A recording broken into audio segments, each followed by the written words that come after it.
ওং নমো শিবায়। ওং নমো শিবায়। ওং নমো শিবায়।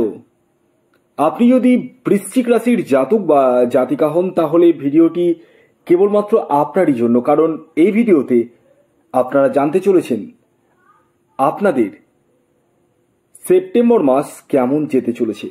হ্যাঁ, অর্থাৎ এই মাসে আপনাদের স্বাস্থ্য, শিক্ষা, দাম্পত্য জীবন, প্রেম জীবন, অর্থনৈতিক স্থিতি কেমন যেতে চলেছে তারই একটা আগাম পূর্বাভাস আমি আপনাদেরকে এই ভিডিওর মাধ্যমে দিতে চলেছি। তবে শুরুতে একটি কথা বলে দিই, আমি যে কথাগুলোই বলতে চলেছি সেটি পুরোটাই কিন্তু ইন জেনারেল, অর্থাৎ এটি চন্দ্র রাশি ধরে গণনা করা হয়।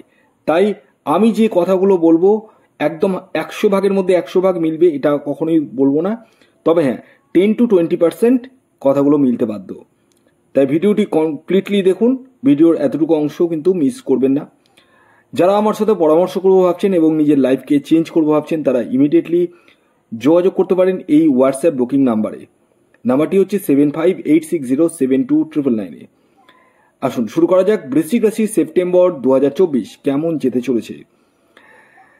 প্রথমে আমি গ্রহের গোচরটা ছোট্ট করে বলে দিই যাতে আপনারা বুঝতে একটু সুবিধা হয়। তারপর আমি একে একে সমস্ত বিষয় তুলে ধরার চেষ্টা করছি। আপনাদের যে রাশির অধিপতি গ্রহ সেটি হচ্ছে মঙ্গল, যে কিনা এই সেপ্টেম্বর মাসে 8 হাউসে থাকতে চলেছে। 7th হাউসে থাকতে চলেছে দেবগুরু বৃহস্পতি। 5th হাউসে থাকতে চলেছে রাহু। আপনাদের 10th হাউসে থাকতে চলেছে রবি এবং বুধ, এবং সর্বশেষ শুক্রের সাথে কেতু থাকতে চলেছে 11th হাউসে। কি হতে চলেছে আপনাদের জীবনে, কোন কোন জায়গাগুলো ভালো রয়েছে, কোন জায়গাগুলো থেকে সমস্যা আসতে পারে, সমস্তটাই আমি তুলে ধরার চেষ্টা করছি।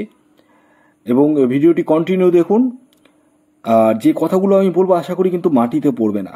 হ্যাঁ, যারা আমার সাথে পরামর্শ করবো ভাবছেন তারা ইমিডিয়েটলি যোগাযোগ করতে পারেন এই হোয়াটসঅ্যাপ বুকিং নাম্বারে। ভিডিওটি ভালো লাগলে অবশ্যই শেয়ার করতে ভুলবেন না। দেখুন, প্রথমে আসি আপনাদের শরীর স্বাস্থ্য। আপনাদের যে রাশির অধিপতি গ্রহ সে কিনা 8 হাউসে বসে রয়েছে, যেটা আমি পূর্বেই বললাম। আর 8 হাউসকে কিন্তু রোগের ঘর ধরা হয়, এবং 8 হাউস মানে কিন্তু শুভ ঘর নয়।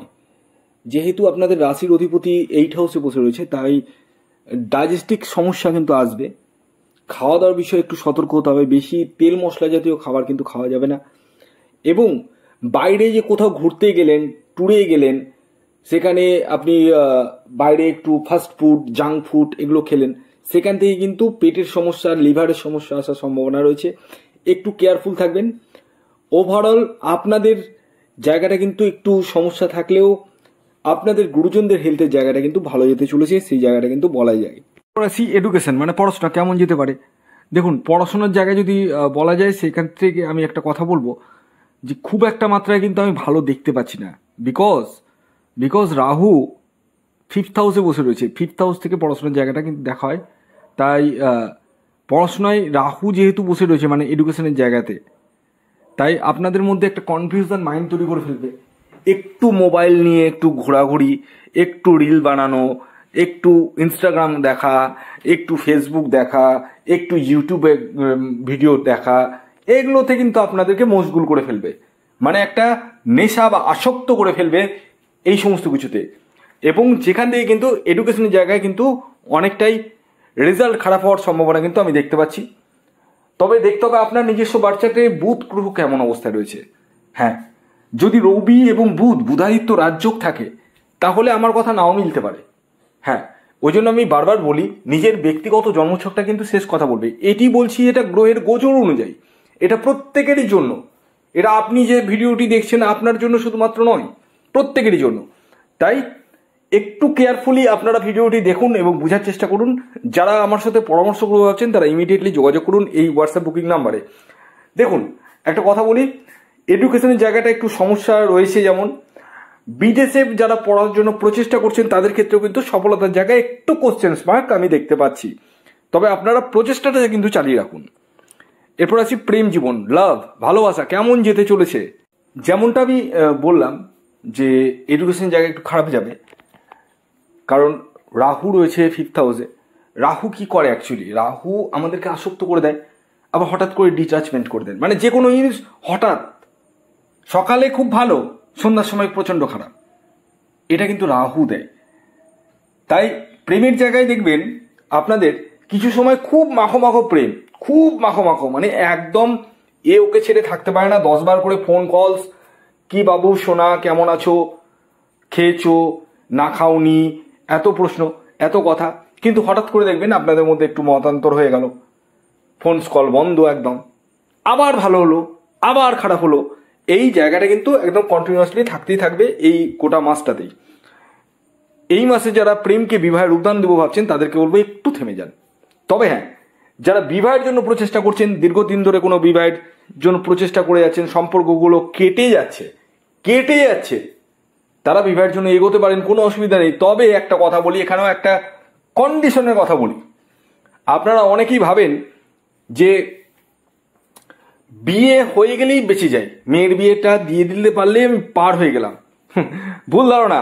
কারণ দেখবেন আমি অনেক দেখেছি, প্রচুর কাস্টমার আপনাদের মতনই, অনেকে আমাকে মেসেজ করেন, অনেকেই ব্যক্তিগত জন্মছক দেখাচ্ছেন, তো তারা অনেকেই বিবাহ নিয়েও দেখাচ্ছেন এবং তাদের কথা অনুযায়ী বিবাহের পূর্বে কোনো জটক বিচার না করে বিয়ে দিয়ে দিয়েছেন, আর ঠিক 1 বছরের মধ্যে কিন্তু মেয়ে কিন্তু ঘরে চলে এসছে। আপনারা এই ভুলটা কেন করেন? আপনারা এত টাকা খরচা করে বিবাহ দিচ্ছেন, আগে ছেলেটিকে একবার দেখে নিন না। তাকে ওইভাবে দেখতে হবে না, দেখার জন্য আমি রয়েছি। তার date of birth, time of birth, place of birth 3টাই লাগবে, এবং আপনার মেয়েরও date of birth, time of birth এবং প্লেস অফ বার্থ 3টাই লাগবে। আমি জটক বিচার করে দেখে বলে দিব যে সেই ছেলেটি আপনার মেয়ের জন্য যোগ্য কিনা। উপর থেকে সুন্দর দেখলেও সবসময় কিন্তু সুন্দর হয় না, মাকাল ফলও হয়। মাকাল ফল দেখতে খুব সুন্দর কিন্তু কাজের না। তো এই হচ্ছে বিষয়। আমরা কিনা মোহতে পড়ে যাই, আমরা সবকিছুতে মোহটাকে একটু কমাতে হবে এবং প্র্যাকটিক্যাল হতে হবে। তো যাই হোক, আমি বলবো আগে বিবাহের পূর্বে অবশ্যই জটক বিচারটা করিয়ে তারপর বিয়ের পিঁড়িতে বসুন। এই মাসে যাদের ডিভোর্স হয়ে গেছে তারাও কিন্তু বিবাহের জন্য এগোতে পারেন, সেই জায়গাটাও রয়েছে। এই মাসে আকস্মিক অর্থপ্রাপ্তির জায়গাটাও কিন্তু দেখতে পাওয়া যাচ্ছে আপনাদের ক্ষেত্রে। যারা চাকুরির জন্য প্রচেষ্টা করছেন তাদেরকে বলবো 15 তারিখের মধ্যে কিন্তু চাকুরির জন্য প্রচেষ্টা করুন, তাদের ক্ষেত্রে কিন্তু চাকুরি পাওয়ার প্রবল সম্ভাবনা কিন্তু রয়েছে। কিন্তু 15 তারিখের পরবর্তী সময় একটু স্লো মুভমেন্ট হতে পারে।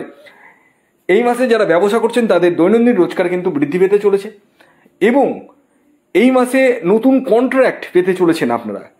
এই মাসে যারা গভর্নমেন্ট সার্ভিসের সাথে যুক্ত রয়েছেন তাদের ক্ষেত্রে খুবই শুভ, এবং গভর্নমেন্ট কোনো টেন্ডার নিচ্ছেন তাদের ক্ষেত্রে খুবই শুভ। এই মাসে আপনাদের দূরযাত্রা বা দূর ভ্রমণের সম্ভাবনা কিন্তু রয়েছে। আপনার বিরুদ্ধে যদি কোনো কোর্ট কেস, মামলা মোকদ্দমা চলে, সেই জায়গা থেকেও কিন্তু অনেকটাই রিলিফ পেতে চলেছেন। এই মাসে দাম্পত্য সুখের জায়গায় কিন্তু কিছু পরিমাণ কোশ্চেন মার্ক আমি দেখতে পাচ্ছি। মানে দাম্পত্য জীবনে কিছু সময় আপনাদের মধ্যে একটু মিসআন্ডারস্ট্যান্ডিং থাকবে, এবং এমন হতে পারে আপনি আপনার গৃহে নেই, তৃতীয় কোনো ব্যক্তি আপনার গৃহে প্রবেশ করে কোনো খারাপ কিছু করে ফেললো। এটা শুনতে খারাপ লাগলেও এটাই বাস্তব। একটু কেয়ারফুল থাকবেন, প্রয়োজনে সিসিটিভি ক্যামেরা ইনস্টল করুন আপনার গৃহেও। এবং আরেকটি কথা বলি, এই মাসে কিন্তু সন্তান প্রাপ্তির জায়গাটা কিন্তু প্রবল হারে রয়েছে। যারা দীর্ঘদিন ধরে সন্তানের জন্য প্রচেষ্টা করছেন তাদের ক্ষেত্রে খুবই শুভ, আপনারা সন্তানের জন্য প্রচেষ্টা করতে পারেন। এই মাসে অর্থ কিন্তু বিভিন্ন সূত্র থেকে আপনাদের আসবে, কেয়ারফুল। তবে খরচার জায়গায় কিন্তু একটু বুঝে সুঝে খরচা করতে হবে, এবং সর্বোপরি ইনভেস্টমেন্টের ক্ষেত্রে কিন্তু একটু বুঝে সুঝে ইনভেস্টমেন্ট করতে হবে। ভুল জায়গায় ইনভেস্টমেন্ট করে অর্থ লসের সম্ভাবনাও কিন্তু আমি দেখতে পাচ্ছি। তো যাই হোক, এই মাসে প্রতিকার হিসাবে আপনারা হনুমানজির উপাসনা করুন। হ্যাঁ, প্রতি মঙ্গলবার দিন মেটে কালারের সিঁদুর এবং লাড্ডু প্রদান করুন হনুমানজিকে, তাতে কিন্তু আপনারা অনেকটাই উপকৃত হবেন আশা করা যাচ্ছে। আর যারা আমার সাথে পরামর্শ করতে ভাবছেন তারা ইমিডিয়েটলি যোগাযোগ করুন এই হোয়াটসঅ্যাপ বুকিং নাম্বারে। ধন্যবাদ।